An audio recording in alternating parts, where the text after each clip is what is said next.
ओम नमो नारायण। ओम नमो भगवते वासुदेवाय। नमस्कार दोस्तों, एक बार स्वागत है फिर से आप सभी का इस चैनल में। इस वीडियो में हम हिंदुओं के पवित्र तीर्थ जगन्नाथपुरी के बारे में बात करने वाले हैं। पुरी का श्री जगन्नाथ मंदिर एक हिंदू मंदिर है जो भगवान श्री जगन्नाथ यानी कृष्ण को समर्पित है। यह भारत के उड़ीसा राज्य के तटवर्ती शहर पुरी में स्थित है। जगन्नाथ शब्द का अर्थ होता है जगत के स्वामी। इनकी नगरी ही जगन्नाथपुरी या पुरी कहलाती है। इस मंदिर को हिंदुओं के 4 धाम में से एक पवित्र धाम माना जाता है। यह वैष्णव संप्रदाय का मंदिर है जो भगवान विष्णु के अवतार श्री कृष्ण को समर्पित है। इस मंदिर का वार्षिक रथ यात्रा उत्सव जगत प्रसिद्ध है। इसमें मंदिर के तीनों मुख्य देवता भगवान जगन्नाथ, उनके बड़े भाई बलभद्र और भगिनी सुभद्रा तीनों अलग अलग भव्य और सुसज्जित रथों में विराजमान होकर नगर की यात्रा को निकलते हैं।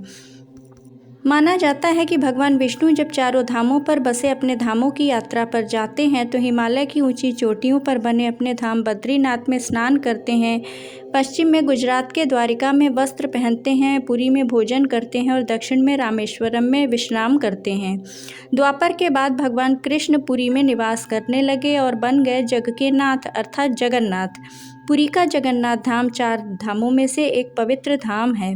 यहाँ भगवान जगन्नाथ बड़े भाई बलभद्र और बहन सुभद्रा के साथ विराजते हैं। हिंदुओं की प्राचीन और पवित्र 7 नगरियों में पुरी उड़ीसा राज्य के समुद्री तट पर बसा है। जगन्नाथ मंदिर विष्णु के 8वें अवतार श्री कृष्ण को समर्पित है।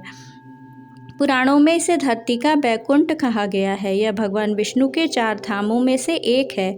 इसे श्री क्षेत्र, श्री पुरुषोत्तम क्षेत्र, शाक क्षेत्र, नीलांचल, नीलगिरी और श्री जगन्नाथपुरी भी कहते हैं। यहाँ लक्ष्मीपति विष्णु ने तरह तरह की लीलाएं की थी। ब्रह्म और स्कंद पुराण के अनुसार यहाँ भगवान विष्णु पुरुषोत्तम नीलमाधव के रूप में अवतरित हुए और सबर जनजाति के परम पूज्य देवता बन गए। सबर जनजाति के देवता होने के कारण यहाँ भगवान जगन्नाथ का रूप कबीलाई देवताओं की तरह है।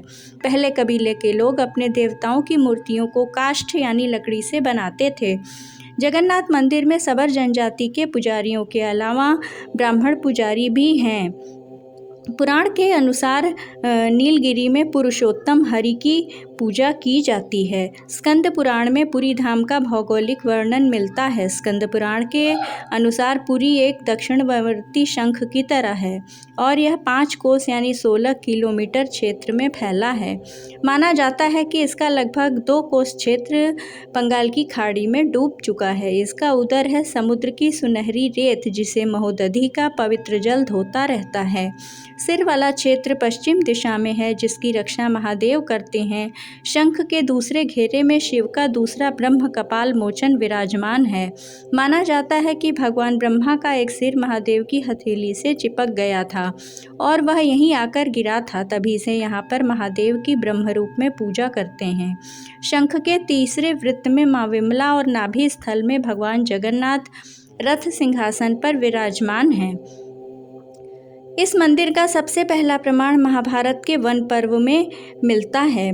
कहा जाता है कि सबसे पहले सबर आदिवासी विश्ववसु ने नीलमाधव के रूप में इनकी पूजा की थी। आज भी पुरी के मंदिरों में कई सेवक हैं जिन्हें दैतापति के नाम से जाना जाता है।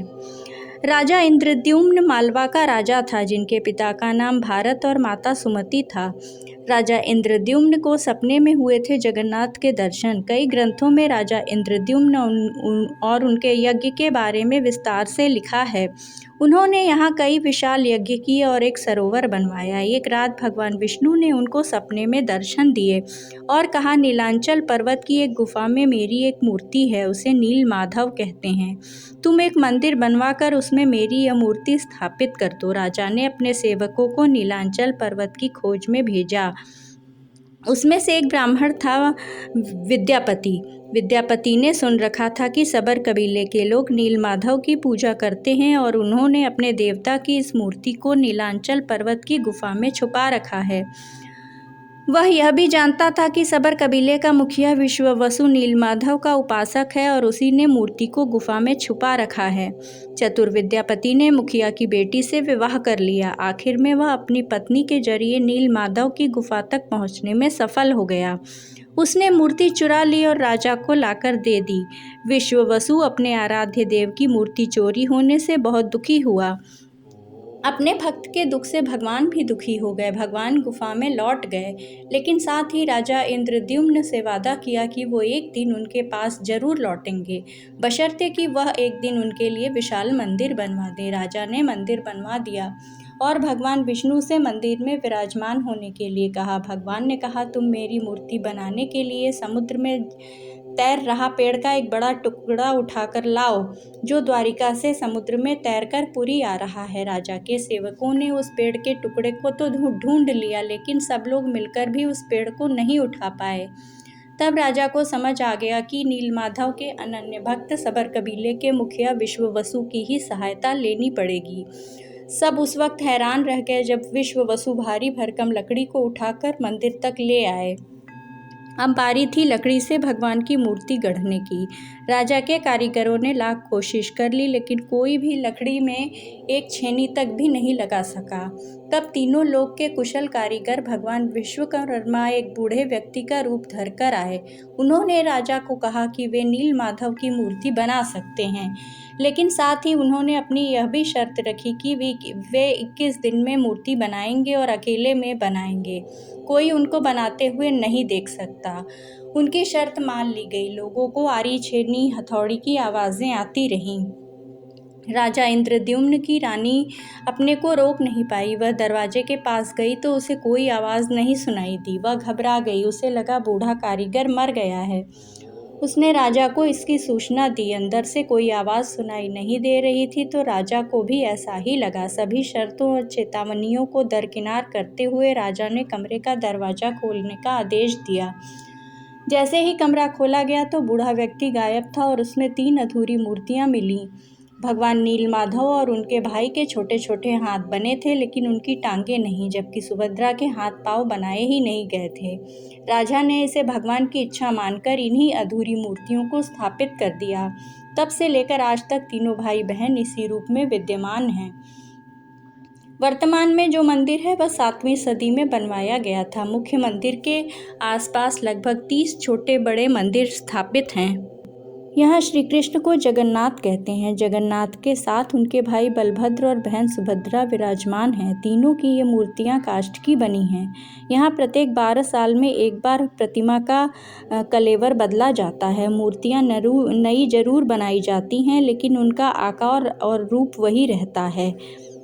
मंदिर से जुड़ी एक मान्यता है कि जब भगवान श्री कृष्ण ने अपनी देह का त्याग किया और उनका अंतिम संस्कार किया गया, तो शरीर के एक हिस्से को छोड़कर उनकी पूरी देह पंचतत्व में विलीन हो गई। मान्यता यह है कि भगवान कृष्ण का हृदय एक जिंदा इंसान की तरह ही धड़कता रहा। कहते हैं कि वो दिल आज भी सुरक्षित है और भगवान जगन्नाथ की लकड़ी की मूर्ति के अंदर है। जगन्नाथ की पूरी मंदिर की तीनों मूर्तियाँ हर 12 साल में बदली जाती हैं। पुरानी मूर्तियों की जगह नई मूर्तियां स्थापित की जाती हैं। मूर्ति बदलने की इस प्रक्रिया से जुड़ा एक किस्सा है। जिस वक्त मूर्तियां बदली जाती हैं तो पूरे शहर में बिजली काट दी जाती है और मंदिर में किसी के जाने की पूरी तरह पाबंदी होती है। सिर्फ पुजारी को ही मंदिर के अंदर जाने की इजाज़त होती है। पुजारी की आंखों पर पट्टी बांधी जाती है, हाथों में दस्ताने पहनाए जाते हैं। इसके बाद मूर्तियां बदलने की प्रक्रिया शुरू होती है।